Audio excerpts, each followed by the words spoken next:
Hi, I'm Sally Thibault, and welcome and thank you for joining me on this webinar where I'll be sharing with you the 5 steps to releasing the patterns and the people that stop you from shining. I'm so glad you're going to spend the next 40 minutes or so with me as I share with you as much information as I can.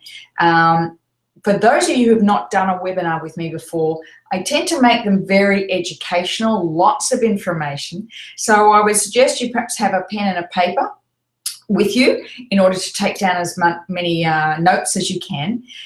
We'll be sharing some information via slideshows, and then at the end I'll be sharing with you how you can use the energy psychology technique of tapping. For those who've not done it before, I'll be sharing with you how to do that and how it can really release those patterns and release those people that just stop you from shining. And I'm very, very excited to share that with you. So just make sure you've got some water with you, maybe a cup of tea or whatever it is, something that you can really spend some time just being involved in this webinar. So without any further ado, I'm going to now go to sharing my screen, which is always a bit challenging, but I'll endeavour to do it properly. And let's go to the slideshow, and let's go to the screen, and here we go. So welcome to the 5 steps to releasing the people and patterns that stop you from shining. So a little about me for those who don't know me. I'm a professional speaker and counsellor, certified EFT practitioner, facilitator and mentor, and an author. I am an Australian girl, but I married a Canadian. I moved to Canada in 1979. I was there on a holiday actually and met who is now my husband. We've been together for like 37 years or so now.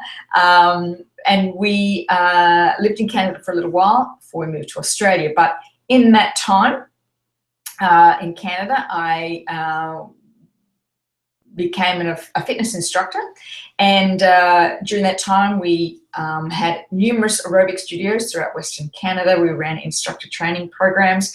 I had a TV show that ran was in fact the first cable TV show in Canada, and we ended up holding the largest indoor aerobic class in Edmonton in 1982, and with 2,000 people. However, in 1984, we decided we wanted to raise our children by the ocean. They came back to Australia. We settled in Queensland. At the same time, my mother was very unwell, so it was the right time to come home. And we had 3 children in those subsequent years. So David, who's now 31, and lives in Canada. He lives in Montreal now with his lovely fiancée, Corinne.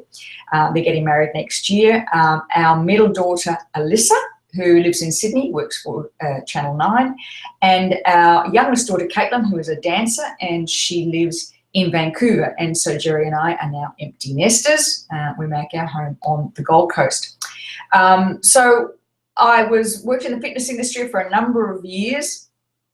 However, our lives were thrown into a bit of a tailspin in 1997 when David, when he was 12 years old, was diagnosed with the then little known syndrome called Asperger's syndrome, part of the autism spectrum.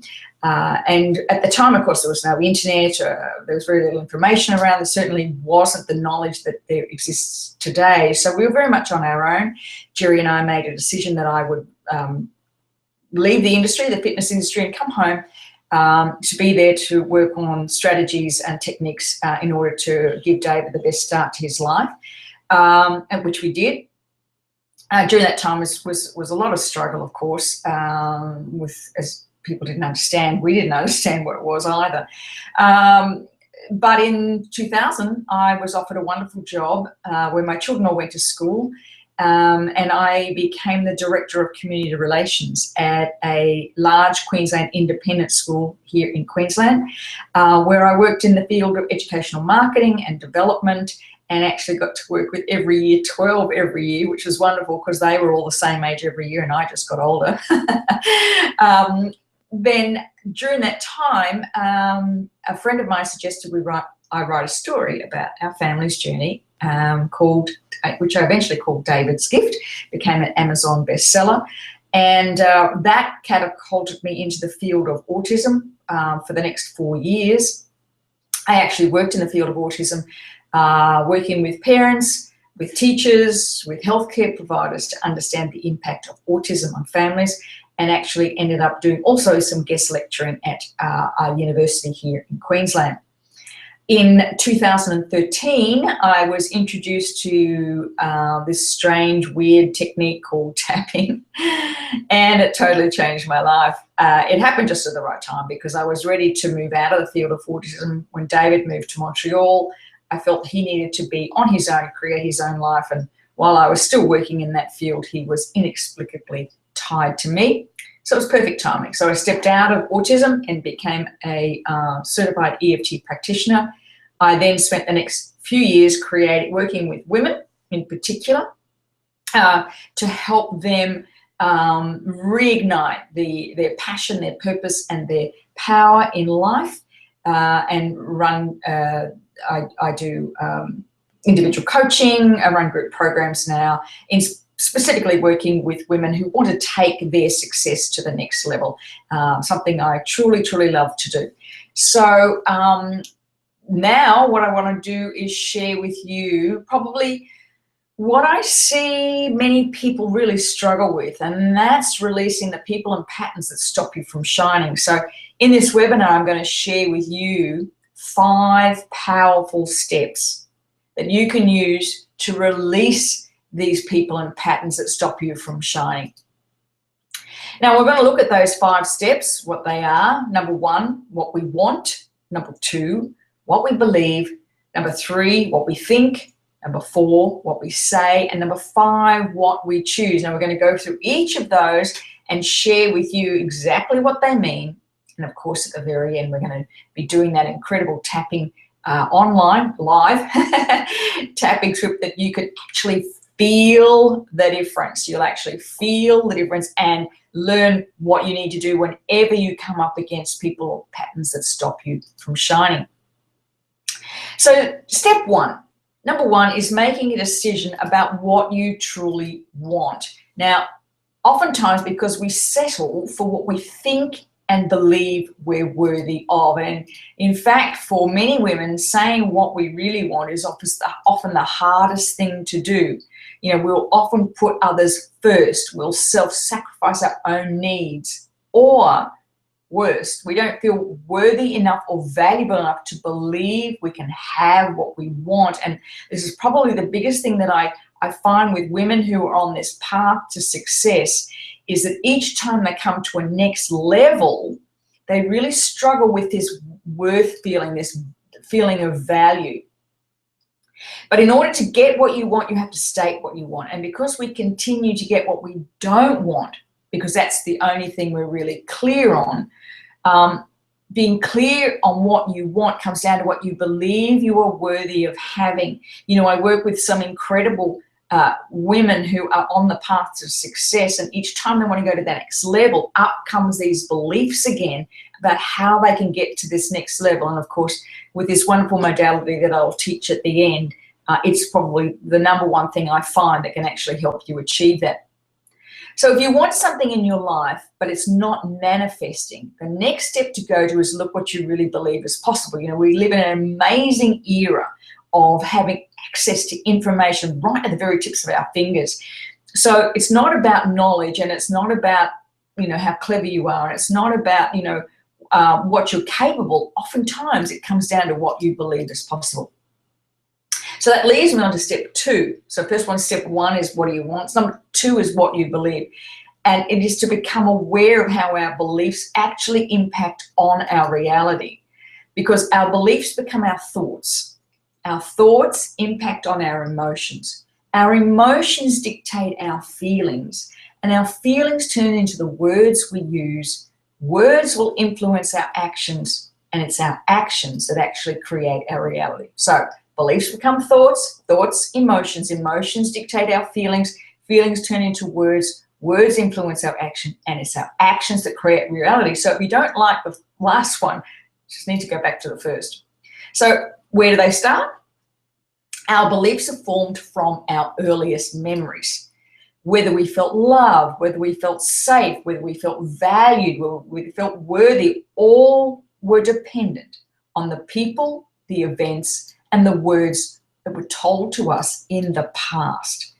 So I'm going to ask you to bear with me for just a moment. I'm going to do a very quick brain 101. Nothing complicated. I'm just going to, sail over this, but just give you an understanding about how our beliefs impact on our emotions and why it can be so difficult to change them. And that's because of part of the brain called the limbic system, which is often referred to as the emotion center. It plays a key role in helping us process our emotions. Again, quick snapshot. So the emotional brain, the limbic system, consists of the hippocampus, which is responsible for processing the storage of short-term memory. The next part of it is the amygdala. Now, the amygdala, which is this little kind of almond-shaped bunch of nerves that sits below the hypothalamus, is responsible for keeping us safe by helping to stimulate our stress response, the flight, fight, freeze, or faint response, which we're going to refer to in a minute.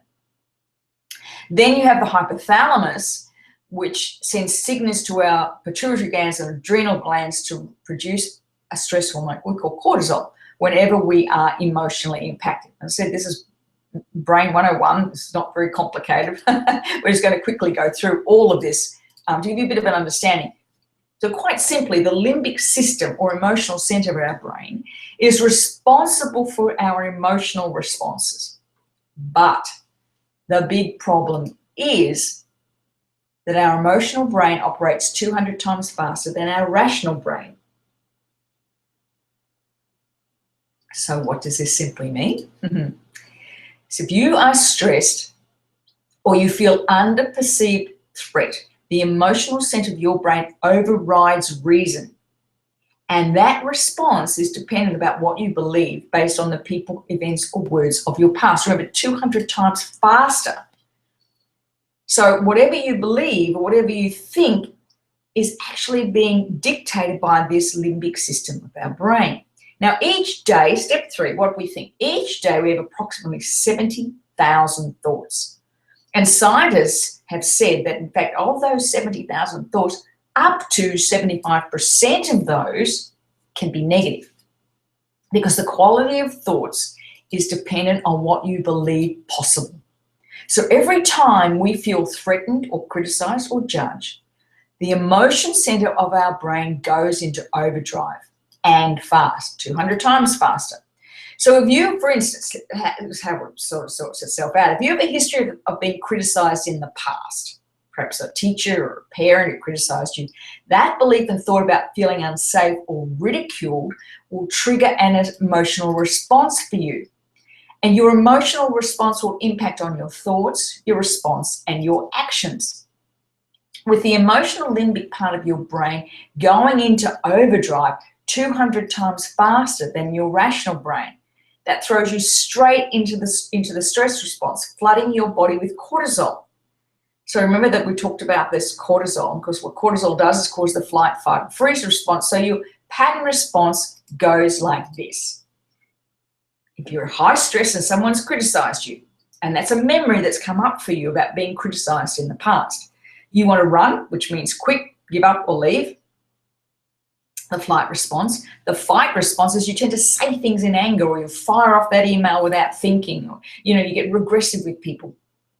The freeze response, you just get stuck, you feel frustrated and can't think what to do next. So if you've ever done anything in anger or frustration, when you've finally calmed down and you've regretted doing or saying something, that's why. Remember, this brain is happening 200 times faster. Your emotional reactivity is not thinking yourself out of it. It's actually being able to reframe that belief that drove the reaction in the first place. I often hear people say, you just have to think differently. Well, it's a lot easier, let me tell you, to clear the belief that started in the first place, because then you would think differently. Because remember, it's happening 200 times faster. So if you've got an underlying belief about being judged or being criticized or not feeling worthy, and you're working with someone who pushes that button in you, that's where the stress comes from. That's where it's going to. And I'm going to show you how we're going to do that in a minute to clear this emotional response. But I'd like to share a story about a woman I once worked with who eventually taught me the most valuable lesson about the truth of what I believed about me. Now, I worked with this woman for almost 8 years. In my mind, I'd come home. She spent most of her day trying to make my life hell. She seemed to go out of her way to make my day the worst it could possibly be. She would continually load me up with work that was simply impossible for one person to handle. In fact, many nights I'd come home from work so frustrated, so stressed, and so exhausted that it really impacted on my family. And I asked for an assistant on many occasions, but she just told me there was no money in the budget, that this was the job role and that was the way it was. And of course, every time she did it, I'd take that as an attack on my ability, so I just work harder. There was a part of me that felt as if I was not capable of achieving the job. Then one day, I had this aha awakening. Why was I allowing her to do that to me? Why was I continuing to put up with her bullying me? What part of me didn't feel worthy to stand my ground? You see, while she was making my life miserable, my acceptance of the manipulation said more about me than it did about her. I allowed her to treat me the way she did because of what I believed true about me. It was a pattern that had run throughout my life. I didn't feel I was worthy of anything more than how this woman treated me, because it was the pattern created from the belief created when I was in school, when a teacher told me I was not clever enough to go to university. And this woman showed up in my life to prove it, because our brain seeks to reaffirm what we believe to be truth. She was just a reflection of what I believed about myself. That's it. And it was this aha moment when I became very ill, and I suddenly thought, oh my goodness, I'm actually now so grateful because she helped me see what I need to heal. I was actually carrying this emotional belief within me in the limbic system, my brain, that I wasn't clever enough. So she would keep loading the work on top of me, and I would just keep accepting, because there was no way I was going to show anybody that I couldn't do it. I was accepting the way she was treating me because of what I believed about me. Now, people like her had been showing up in my life all my life. Friends I'd had to work too hard to maintain a friendship, previous bosses who'd unpaid me, relationships with people who didn't respect me. Because the patterns of our past impact on our responses in the present.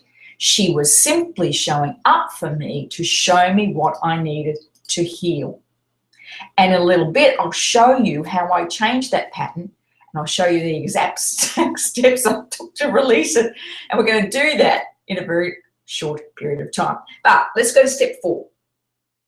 Step 4 in releasing the people and patterns that stop you from shining is to be mindful of the words we use all the time, because those words hold the key to the patterns we are not aware of. In particular, the words we use that keep us in judgment of ourselves and of others. Because judgments determine your power, they diminish your passion, they derail your purpose, and they dull your shine. Every word you speak creates your reality. And each and every word we say about ourselves and about others determines the actions we take. When we're in judgment, we're not in flow. Our intuition and our wisdom are compromised as we stay stuck in the emotion of the moment. Judgments about others' behavior and judgments about our responses are debilitating to our power.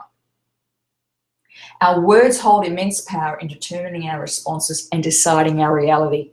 But most of us don't even know what we say or take any notice of it. We don't see the patterns, but we create them each and every day through the words we use to talk about what we believe about what's possible for us. Our words resonate with our thoughts and beliefs, and that impacts on our power and our energy.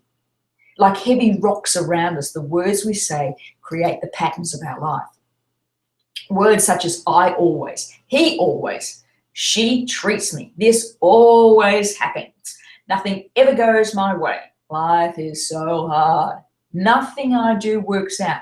You are creating your reality by using those words, because that's where the limbic system, the emotional center, continually goes to. In order to change your reality, first you must be aware of the words you use all the time to describe you and to describe the people around you. In particular, the judgment words. She's an idiot, he's hopeless, I'm stupid, I can't do that. Remember, each word is reaffirming what you believe true about yourself. And the judgments are a reflection of that. They keep you trapped in a pattern, attracting the same thing in your life over and over again. Our words are so powerful. To change the pattern, you can start by being very mindful of the words you use, because the small changes you can make a massive difference to your energy and your power. And step 5, staying on the theme of words, is the power of the words I choose. They're the 2 of the most powerful words that can actually change your life. 2 words, I choose. Now, in his book, Man's Search of Meaning, psychiatrist Viktor Frankl, who was detained in the concentration camps in World War II, wrote, everything can be taken from a man, but one thing, the last of the human freedoms, to choose one's attitude in any given set of circumstances, to choose one's way. No matter what happens to you in your life, you have the choice to choose how you're going to respond. And how you respond goes back to the beginning, what you believe about yourself. Every single new response you have creates a pattern, and that pattern determines your reality. So, for instance, if you're using the words I always, this always happens, instead change that the words around to make it I choose. I choose to see a way out. I choose to understand what's going on for me. I choose to create this intention. That is so much more powerful than she always, he always.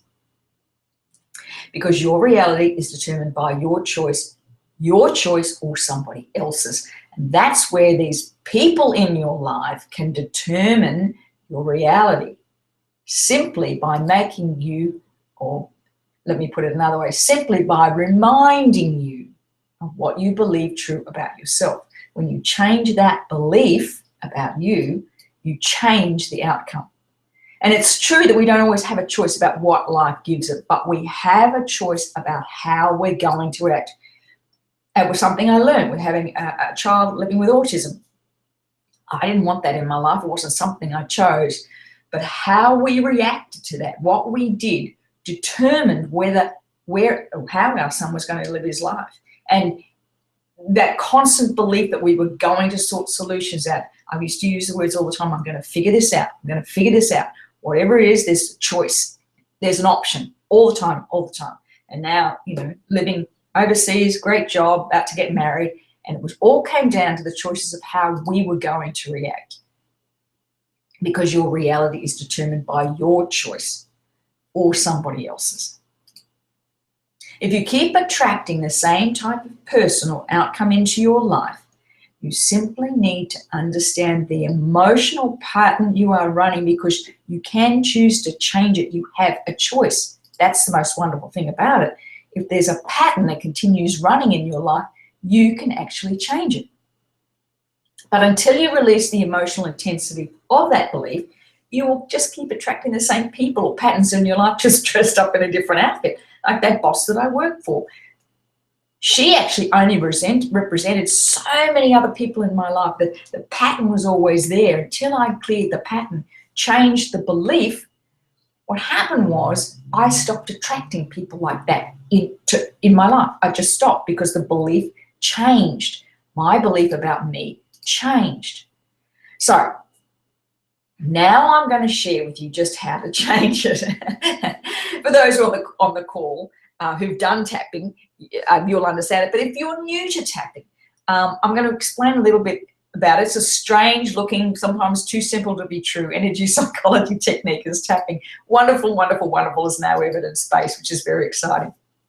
So in order to change a pattern, you simply know to go where it started and release the emotional intensity behind it and change it. Though we're talking before about the limbic system of the brain, that amygdala in our brain, its job is to keep you safe. So if you've done something in the past where you felt unsafe, the amygdala's role is to remind you of that so you never do it again. You liken it to a child who puts their hand on a hot stove and pulls the hand away. The amygdala's job is to remind that child every time they go to put their hand on a hot stove to pull away before they get burnt.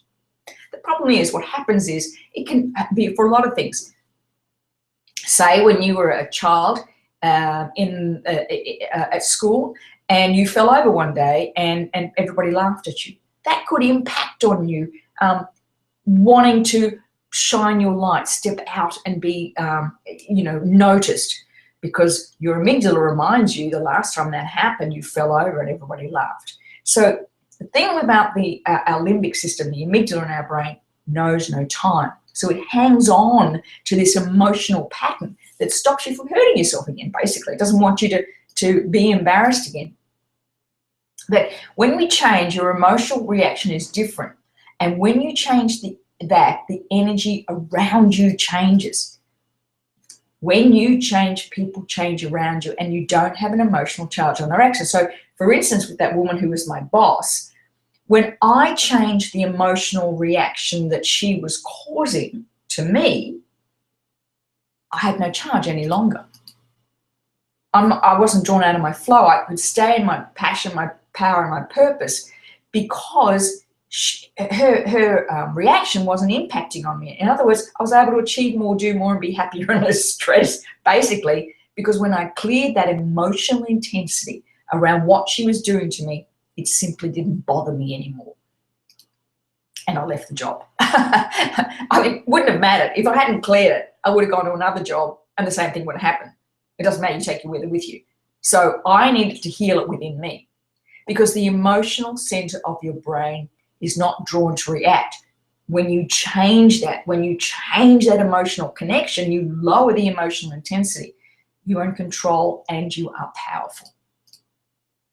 Because, and this one I get talking about tapping, what tapping does is it rewires a new belief, a new way of thinking, and a new way of doing. It's how wonderful this process is. So if you've not done tapping before, let me explain a little bit about how it works. I'm just going to have a sip of water and come back. Talking too much.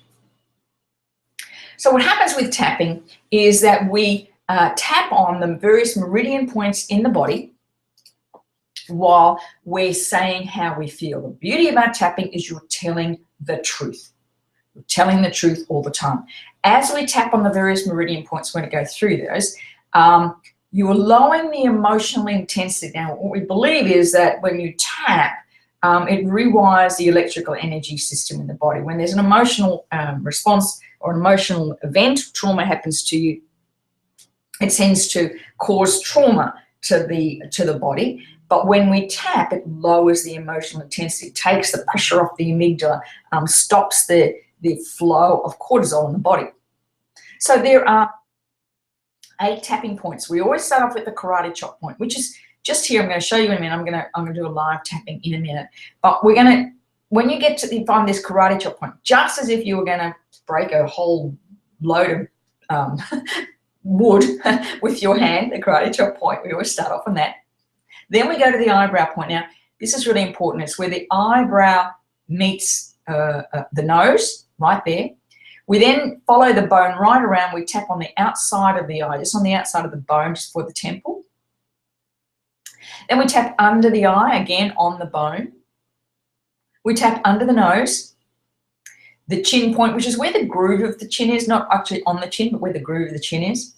Probably the most complicated one is this collarbone point. It's where the collarbone kind of meets in the center. So if you follow the bone along, you find where that little dip is, and then you drop down on either side of that and feel the fleshy part, and you can tap on that. Next point is under the arm, about 4 inches from the armpit, about where our bra strap sits. And the final one's the top of the head, right in the middle. Now they are the tapping points that we're going to use. And so I'm going to now stop sharing my screen, And we're going to come back to me, and I'm going to run you through this tapping. What I'd like you to do before we even start, though, is I'd like you to think about somebody that is causing you stress. Somebody or something that is stopping you from shining at the moment. Somebody that causes you anxiety or stress. And I want you to think about them for just a minute.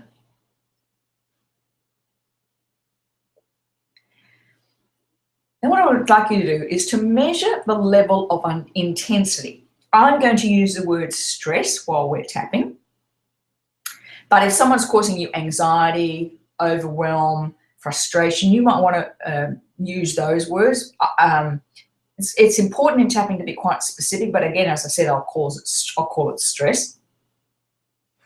I want you to measure on a scale of 1 to 10, with 10 being the highest, 1 being the lowest, how intense that feeling is. And I want you to write that down for me. And then I want you to tell me where you feel it. You might feel it in your stomach. It might give you a headache. You might feel it in your neck and your shoulders. When you think about this person or this thing, this issue, where do you feel the most stress? Okay, now I'm going to stop sharing my screen for a moment. You're going, should come back to me. Yes, you are.